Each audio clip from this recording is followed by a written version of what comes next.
Welcome to VLearn. This is session number 7 on service-oriented architecture and web services.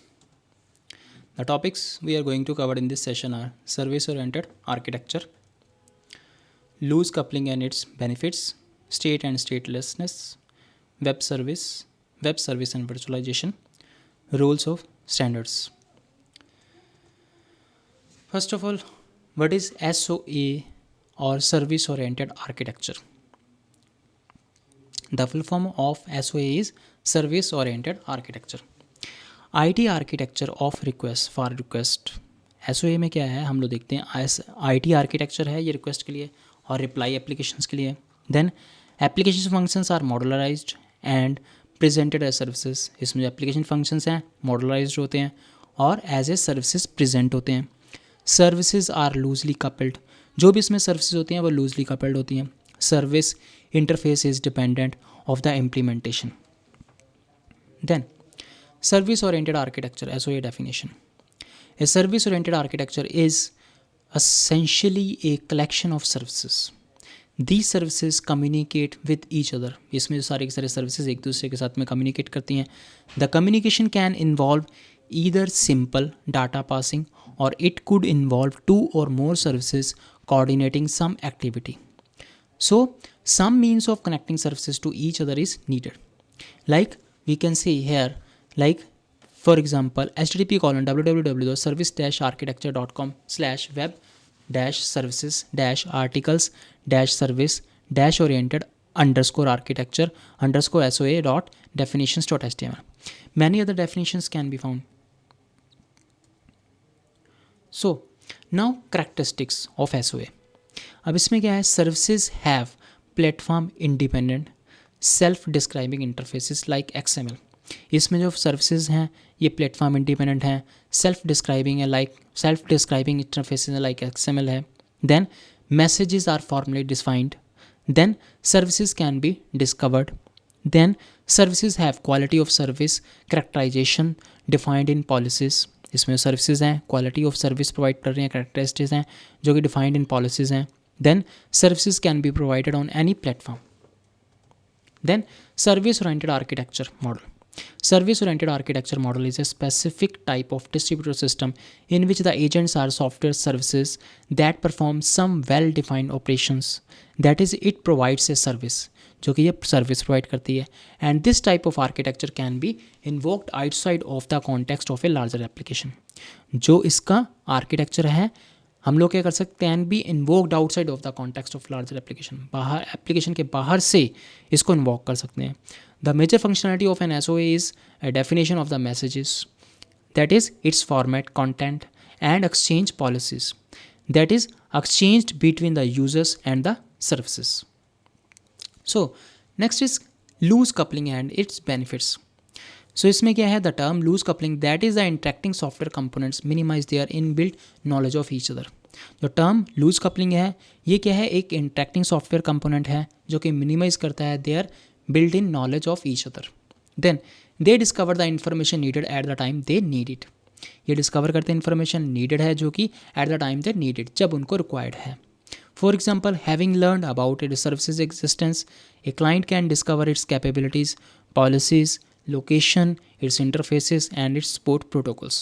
जैसे example के तौर पे जैसे हम लोगों ने देखा है, लर्न किया है सर्विसेज के एग्जिस्टेंस के बारे में, जो एक क्लाइंट है कैन डिस्कवर इट्स कैपेबिलिटीज़, अपनी पॉलिसीज़ को, कैपेबिलिटीज़ को, लोकेशन को डिस्कवर कर सकता है, इवन कि its interfaces and its support protocols को डिस्कवर कर सकता है. So benefits of loose coupling. अब इसके बेनिफिट्स क्या हैं, flexibility. Then second is scalability. Next is replaceability. Then fault tolerance. इसमें फ्लेक्सिबिलिटी बहुत है, स्केलेबिलिटी है, रिप्लेस कर सकते हैं हम लोग अगर इनकेस इसमें रिक्वायर्ड है. देन फॉल्ट की टॉलरेंस है इसमें. Then next come state and statelessness. इन की notion of loose coupling is statelessness is as a critical requirement sometimes without a clear understanding of its significance. So इसका की notion जो है वो लूज कपलिंग है. इस statelessness is as a critical requirement, जो कि क्रिटिकल रिक्वायरमेंट्स हो सकती है sometimes without a clear understanding of its significance है. Simply the benefits of loose coupling are derived from the fact that a client can choose to go to any service client जो है किसी भी service पे जा सकता है that is capable of fulfilling it's need, जो कि उसकी रिक्वायरमेंट को, उसकी नीड को फुलफिल कर सकती है। If its choice is restricted to a single service then a tight coupling exist between the client and the server. अगर इसकी जो चॉइस है रिस्ट्रिक्टेड है सिंगल सर्विस के लिए, that tight coupling exist between the client and server and the benefits loose coupling are diminished. Then जो loose coupling के benefits हैं वो डिमिनिश हो जाते हैं। So next is web service. Who was the first, सबसे पहले कौन था, कौन सी कंपनी थी जिन्होंने किसको इन्वेंट किया था, प्रपोज किया था? The first propose, what company first propose the web service concept? Hewlett Packard's e speak in 1999। जो ह्यूलेट पैकर्ड HP कंपनी है उसने 1990 में इसके बारे रिगार्डिंग जो है प्रपोज किया था और was an enabler for e services, जिसने कि ई सर्विसेज को अनेबल किया था, प्रोवाइड किया था। Then Microsoft introduce the name web services in June 2000। So उसके बाद में माइक्रोसॉफ्ट ने वेब सर्विसेज को जून 2000 में इंट्रोड्यूस किया। Then MS bet the company on its web services strategy. Then now every major vendor is a player. So आज की date में क्या है, कोई भी बड़ा जो वेंडर है वो इसमें वर्क कर रहा है।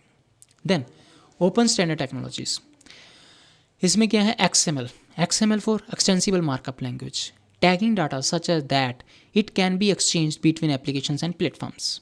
नेक्स्ट कम SOAP और SOAP। ये प्रोटोकॉल क्या है, एक मैसेजिंग प्रोटोकॉल है for transporting information and instructions between applications uses XML, जो कि XML को यूज़ करता है। Then next comes WSDL, a standard method of describing web service and their specific capabilities. ये क्या एक स्टैंडर्ड मेथड है डिस्क्राइब करने के लिए वेब सर्विसेज को और इसकी जो स्पेसिफिक कैपेबिलिटीज़ के लिए लाइक XML का हो गया। देन नेक्स्ट इज UDDI क्या है, defines XML based rules for building directories in which companies advertise themselves and their web services. Define करता है XML बेस्ड रूल्स को ताकि बिल्ड कर सकते हैं डायरेक्टरीज को in which companies advertise themselves and their web services. Then next come advantage. अब इसका एडवांटेज क्या है, ओपन टेक्स्ट बेस्ड स्टैंडर्ड्स, इसके जो स्टैंडर्ड्स हैं ओपन एंड टेक्स्ट बेस्ड हैं। मॉडुलर अप्रोच, इसकी जो अप्रोच है मॉडुलर है। Inexpensive to implement relatively, even कि उसको जो इम्प्लीमेंट करना हो वो भी रिलेटिवली इनएक्सपेंसिव है। Reduce the cost of enterprise application integration, reduce करता है इसकी कॉस्ट को एंटरप्राइज एप्लीकेशन की इंटीग्रेशन में। इंक्रीमेंटल इम्प्लीमेंटेशन है। Then comes motivation for the web services platform, इसमें क्या है, to provide system level services like security हो गया, ट्रांजैक्शंस हो गया, reliability, so on. Then to standardize quality of service attributes, इसमें क्या है, पॉलिसीज हो गया, बिजनेस प्रोसेस ऑर्केस्ट्रेशन हो गया। Then to address issues unique to web services environment, इसमें क्या है, multi hop, multi protocol, multi domain integration वगैरह हो गया। नेक्स्ट आ गया virtualization and web services, the ease with which web services can be implemented and the ability to access them from any platform local or remote has led to their rapid adoption by system management bodies as virtualization agents that provide common manageability interfaces to disparate resources. Then, role of standards. The success of web service is due in large part to the development of standards by bodies such as World Wide Web Consortium, जिसको कि हम लोग W3 के नाम से भी call करते हैं, the organization for the advancement of structured information standards, जिसको कि हम लोग OASIS के नाम से भी कॉल करते हैं, and the distributor management task force, जो कि DMTF के नाम से भी कॉल करते हैं। These bodies continue to develop and enhance standards for some of the essential underpinnings of the web services such as describing service interfaces. ये जो बॉडीज़ हैं कंटिन्यू करती हैं डेवलपमेंट में एंड एनहांस स्टैंडर्ड्स, उसके स्टैंडर्ड्स को एनहांस करने के लिए सम ऑफ एसेंशियल अंडरपिनिंग्स हो गया ऑफ वेब सर्विसेज हो गया, such as describing service interfaces हो गया, इम्प्लीमेंटेशंस हो गया, सिक्योरिटी हो गया एंड पॉलिसी मैनेजमेंट सर्विसेज हो गया at the higher level for implementing processes हो गया। So now we have some questions in exercises. The questions are, what is service oriented architecture? Service oriented architecture क्या है? What are web services? As we have discussed all these things in detail in this session, so it's now we can do these exercises. So happy learning, we learning.